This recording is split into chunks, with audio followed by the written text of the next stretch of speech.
Hello and welcome to another Solana tutorial. Today we're going to talk about automated market makers. We're going to once again start with the very basics. What is an automated market maker? And then be more specific on the Solana blockchain, what tools you need to create your own token pair on an AMM, then provide liquidity and do the swaps. Once again, you'll find all relevant links and the timestamps in the description. Feel free to skip a chapter if you already know what I'm talking about. The most well-known automated market maker is probably Uniswap on Ethereum. If you ever did anything with DeFi, I'm pretty sure you've heard of that. Now, to understand what an automated market maker is and what we need it for, let's start with trading basics.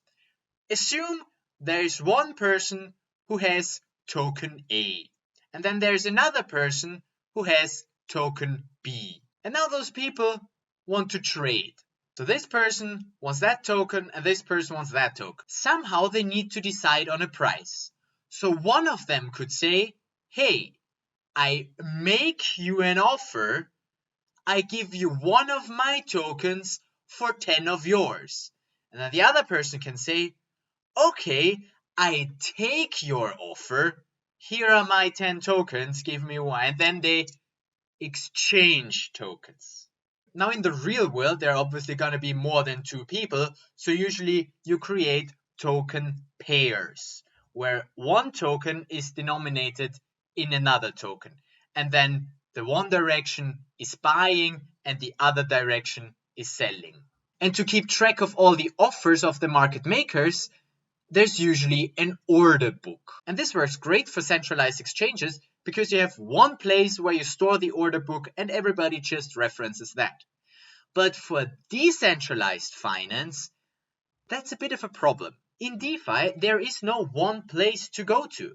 It's decentralized. And to help us out, automated market makers were developed. Okay, so what is an automated market maker? Let's assume we had a pool of tokens somewhere. And now somebody comes along and says, hey, I have this token and I want the other one. Can I swap it? Cool, thanks. Basically what they do is they put their token into the pool and take out their fair share of the other token. Now this works great if the pool is infinitely big. But of course that's not the case. Every pool would only have a certain amount of liquidity. Somebody will have to provide the tokens for the pool. And why would people do that? Well, because there's an incentive. Every time somebody does a swap, they have to pay a fee to the liquidity providers, the people who filled the pool with tokens. And so by providing liquidity, you get more tokens, so you have an incentive to provide liquidity. So far, so good. But I can't talk about automated market makers without mentioning impermanent loss, because we haven't yet talked about where the price for the swapping actually comes from. Who makes up the price? Well, that's done automatically by the protocol, hence automated market maker. So how does the AMM decide on the price? Well, based on the liquidity in the liquidity pool. And there are different models how to do that.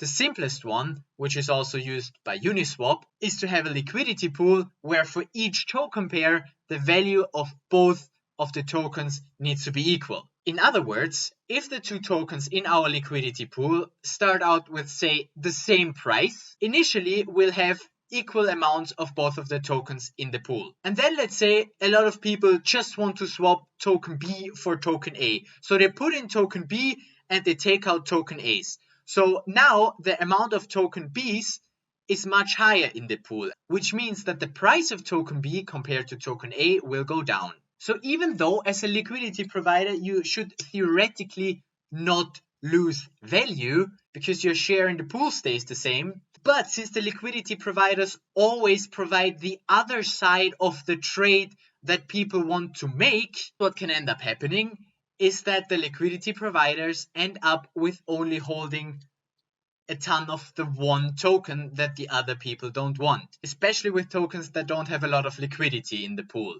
Because obviously, the more liquidity is in the pool, the harder it is to move the price. AMMs are a pretty cool concept. Now, I'm not saying that AMMs are the best we can do.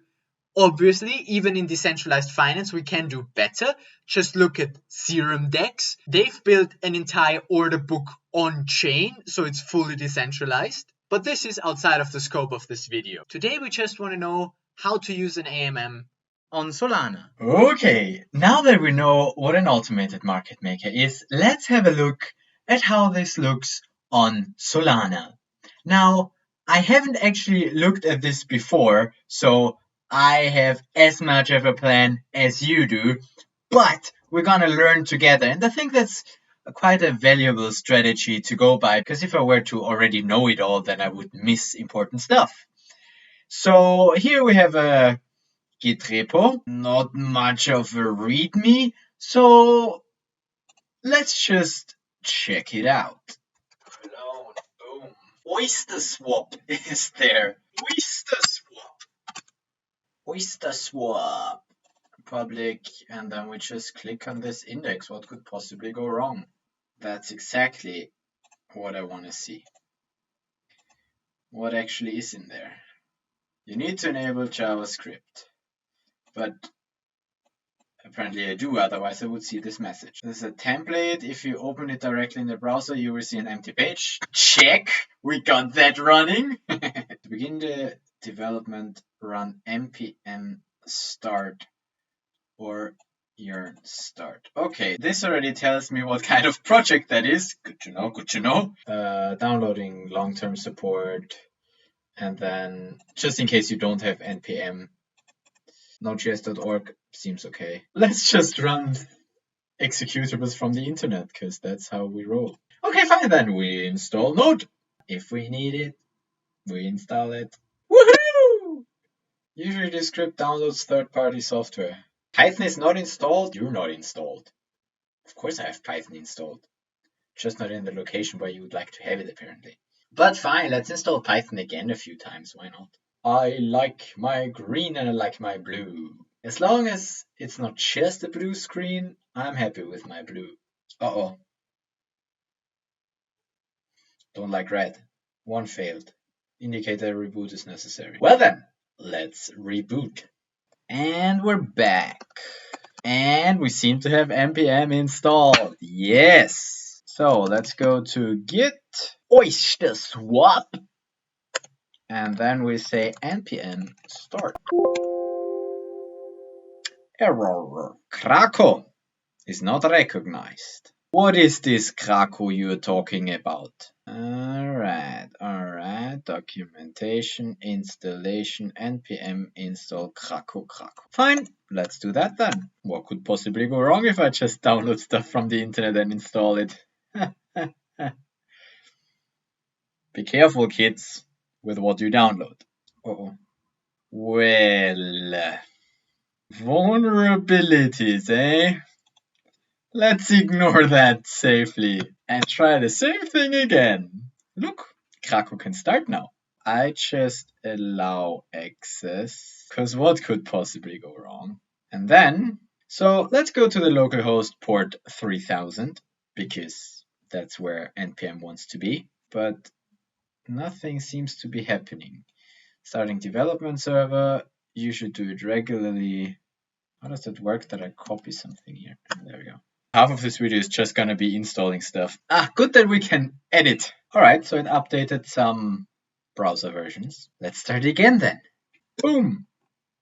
I mean, this is not working as I hope it would be. I mean, should we just build it? What would happen if we build something? I actually have no idea what I'm trying to achieve here. I'm just trying to find out what this thing does. At some point I want to have an AMM on Solana somehow. Like, I'm pretty sure that some kind of AMM already exists. And what I'm building here is just the front end that can interact with it. Much like Serum runs on different front ends, but the Serum DEX is on the blockchain. So I'm pretty sure there is something there already on Solana, and we're now just accessing it with this Oyster-Swap front end.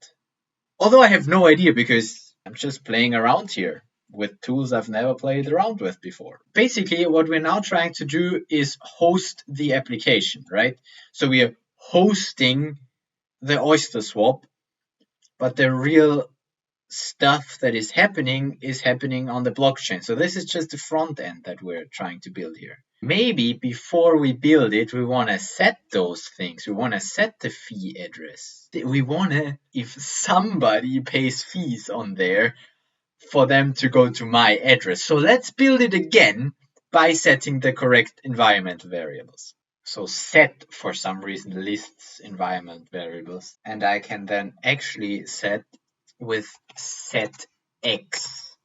Okay, so we need to set the swap program owner fee address to be my address. Copy and paste. And then we do the same thing for the swap host fee address, because I'm hosting this front end.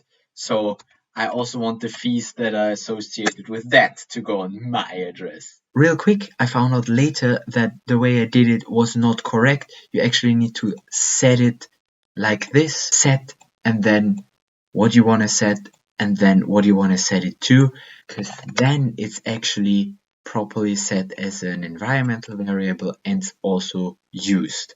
And I tried it, it works. You get a part of the token that represents the liquidity pool as a fee for every swap. And we're just gonna build it again. Just in case you host this somewhere where lots of people use it, you want to have that address set such that you can collect the fees. Because, I mean, you're entitled to them. I mean, I don't have to wait here because we need to do some stuff in the meantime anyway. One thing that we need to do is create another token. SPL token, create token. And I found out here it has a dash decimals where we can specify the decimals of a token. Decimals 0. Yes, and voila, we have created ourselves another token. Now, if we were to create an NFT, we would say SPL token mint, and then that address, and then just one. But I don't want an NFT, I want a collectible of 42. So there are just 42 of those tokens. Boom. We don't have an account yet. Obviously, we need to fund an account first. I'm gonna run out of Sol, I think. Told you I'd run out of funds. Dang it! You shall receive 0.001 Sol again, because I'm so generous. Send it! And we do that again. Oh, I sent way I sent too little. Shit. Congratulations, Andy. Let's send some more then. Fine. Then this time 0.01. Okay. Fine. Now, ladies and gentlemen, we can actually fund an account address. Amazing. We have the funds. Okay, cool. Okay. And now we can mint 42 tokens. Nice. See, here's the cool thing. If we go to the Solana Explorer and put in our token address here, then we see that's the token address. That is the current supply. 42 tokens current supply. But I don't want this to be current supply. I want this to be a fixed supply. I do not want to be the mint authority again. So what do? Yes, I take myself the rights to mint. So I say authorize, and then the token, and then mint, and then disable, I think was it. Yeah, that was it. Boom. And now, if we check again for our unknown token, boom, it now has a fixed supply of 42 because there's no mint authority anymore. Isn't that nice? So now we have a token where only 42 of them exist. We reiterated how to create a token. More details on that you can find on the previous video. And we can go back here. Now, then we have successfully built this AMM front end with our fee addresses. Let's go ahead and start it. if we go to the build folder, if we now go here, see, that's what I would expect an AMM to look like, right? That's what you expect an AMM to look like. Amazing. It tells us, be safe, use at your own risk. We implemented this, but we might have bugs and stuff. But I'm like, yo, I'm good. I'm not playing with too much money. I'm good. Now let's discuss what it is that we want to do, right? So remember last time we created our loop token? Remember this one? That still makes me happy to see this. Now let's say I want to be able to swap that token for another token. But as this is my social token, I don't actually want it to have like a price. So I don't want people to be able to swap it against Sol or BTC. And that's why we created ourselves another token. So now we can swap the one token for the other token with this AMM. So in order for somebody to be able to swap it, first we need to provide liquidity. So there needs to be a liquidity pool for that particular pair. And another problem that I'm facing is I'm literally facing it because my face is on top of it.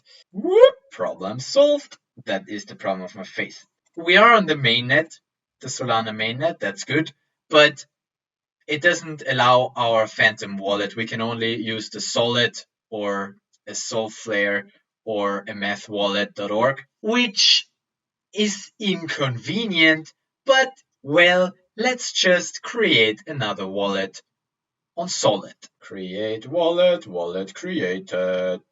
Okay, now that we created a wallet, we can connect only to websites you trust. I mean, I run it, so I trust this thing. I didn't implement it myself, but of course I trust it.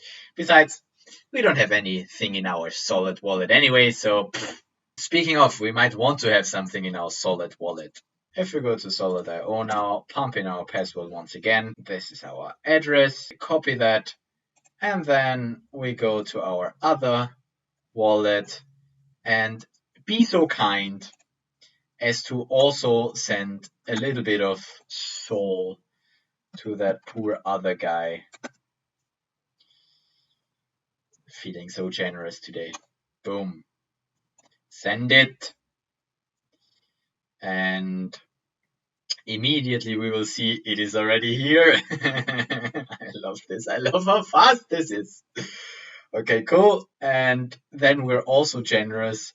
And we'll send a few of our tokens such that they can provide liquidity. So let's send a few of our, how many, a ridiculous amount of 10,000 tokens. Because for now, I'm feeling rich.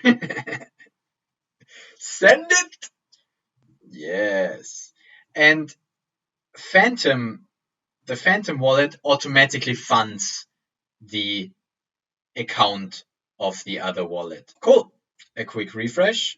And there we have our 10,000 loops. And then we're also going to be very generous on our remaining, say, SPL token transfer token address. How many tokens? How about 10? And then the wallet address. And then we say, oh yeah, we also need to fund it again. Fund recipient, that went through. So checking back here again, we also have now 10 tokens of this thing. It just confused me a bit that it showed 0.000 when it has 0 decimals. But never mind. But actually, let's try it. If I were to send another 1.5 tokens, it would send 1 token. Okay, interesting. Cool. So that with the decimals actually works. It has 0 decimals. Okay, now I have 11 of those mega loops, as I'm gonna call them. Actually, it should be kilo loops, but doesn't matter. Or super loops. I don't know. Anyhow, the more interesting part is obviously that now we can go back here. Here we can connect our wallet. Connect. And now we connected a wallet. Does that refresh? This is a little bit concerning. Just a little bit. Not cool, not cool. Can't get it. It doesn't have access to my wallet. So it tries to access the wallet, but it can't. It can't get through. I can't connect. I'm not connected. Find out more about deployment here. Well, I think it's time to go to this address. This file has moved here. It's a freaking treasure hunt. Yep, is ready to be deployed. See deployment for information. Deployment.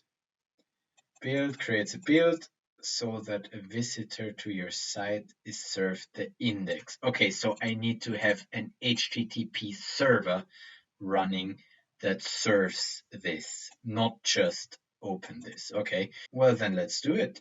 Let's install serve because we want to serve myself. I want to serve myself a nice web page. Okay, and then we say serve as build. There we go. Now we access it with localhost port 5,000. Let's try that. Here we go. Let's try connecting a wallet. Okay, try that again. Connect.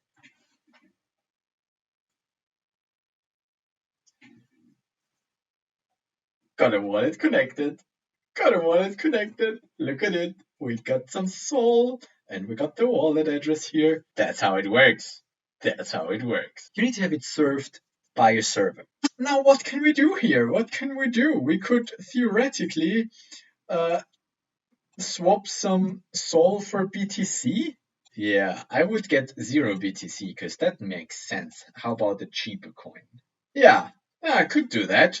I could get 6 cents for my 0.002 Sol, but I'm not, because who wants US dollars?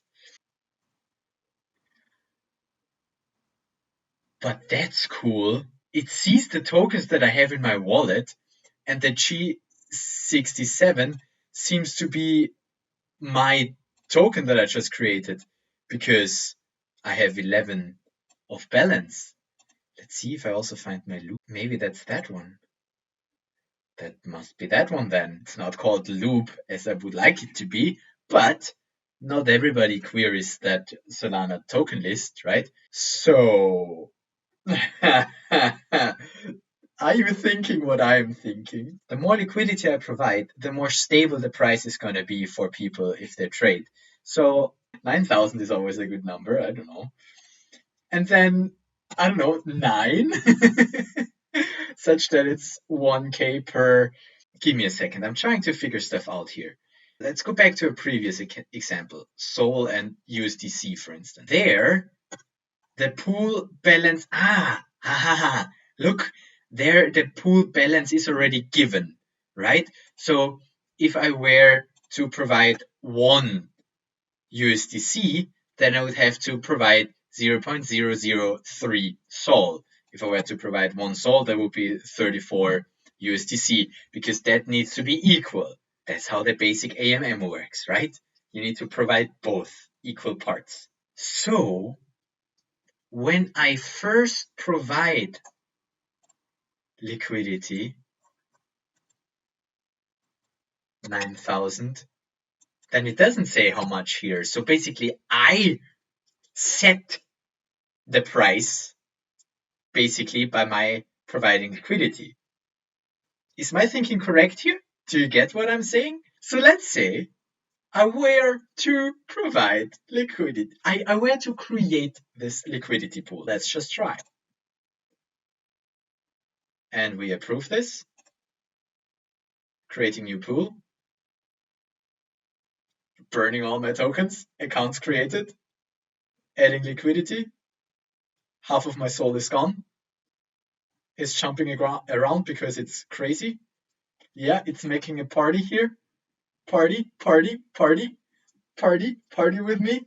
Dance to the liquidity providing, dance to the liquidity providing, dance. Oh, I have to approve some more. That's why we dance so much. Approve.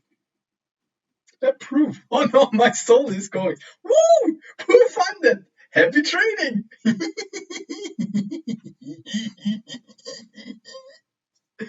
Nice. So, if my thinking is correct now, that would mean if I were to add, I still have, wait, let's look in the wallet just to be safe.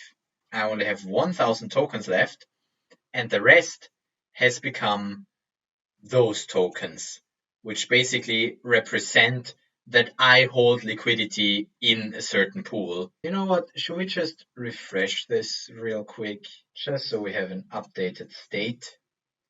Let it read again. Wallet update. Okay.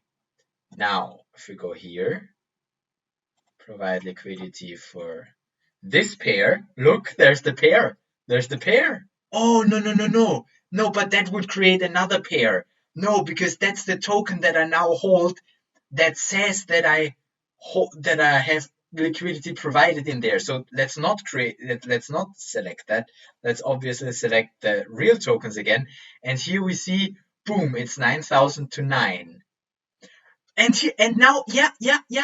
Look, now we have that. Now, if I wanted to provide liquidity for another 3 tokens, I'd have to have 3,000 loops. That's working. And that also means that if I go here and I want to buy one, then I need to have, or if I want to buy, other way around, if I were to buy one of those, then I need 1,000 loops. 3 of those, 3,000 loops. I could buy from my own liquidity pool. This is stupid. I mean, obviously, it doesn't make much sense to trade on my own freaking liquidity pool that I just created where only I put liquidity into that. So I would, connect another wallet now. Let's say for my remaining, just because that's stupid, just because that's absolutely and entirely stupid, for my remaining 1,000 freaking loops, I want to buy one of the, I want to swap, right? This is not trading, this is swapping, because we're using an automated market maker. Just because I want to see what happens, let's click it and just fucking approve it. What could possibly go wrong? Oh man, what could possibly... Trade executed. This is so exciting. What's happening now? I don't even wanna, but I'm gonna see what has happened here. I now have 0 loops. I have 3 of that one because I provided 9, which left me with 2, and then I bought 1, so now I have 3. Interesting. Now, if we have a look back in our pool now,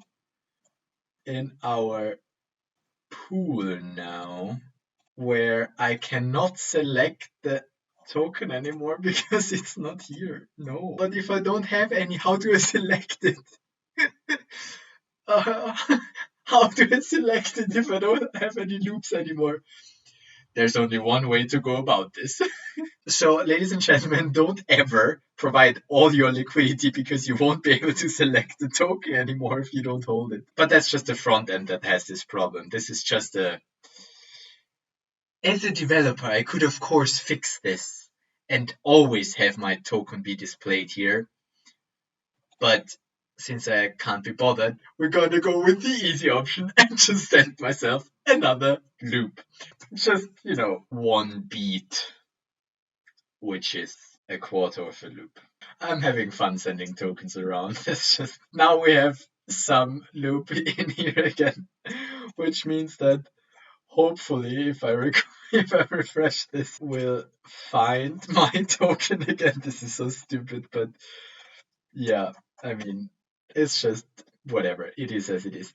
And now, look and behold, it's over 9,000. In fact, it's significantly over 9,000 because it's 10,000. and only 8 are left in the pool. Do you see that? And here we can clearly see that people who are swapping are just swapping against the liquidity pool, because what they put in gets in the pool, and what they take out, they remove from the pool. The one super loop that I took out is missing, and the 1,000 loops that I put in is in there now. Which also means that this changes the price, because right now, if I were to buy one of the super loops, I already need 1,250 loops. So the price changes because the demand is obviously here for those mega loops. Super loops, I don't know what I called them. The G67. And now, just to finish this off, let's see if I can also get my liquidity out of that pool again, because that might also be one interesting thing to do. Can I say minus 10,000? Is that how you take it out? If I provide negative liquidity, because I have no idea how else I would get it out of here. Let's just try it. Could be because of insufficient funds. Try again. Sign again. No, that was not the problem. Providing negative liquidity does not work. Oh, there it is. I just click on my pools. And that's the token that I hold. That's the token that I hold. Here, this one is the token that represents that pair. I have 10 of whatever that represent 10 liquidities. And with remove, I can get it out. Check this out. Approve. Liquidity returned. Thank you for your support. You are very welcome. Very welcome you are. Right, so that's how to interact with AMMs on Solana. I hope that this video was helpful. Once again, if it was, leave me a like, subscribe to my channel, let me know what video you want to see next. If you have any further questions, leave me a comment, and then I will see you in the next video. Till then, bye bye.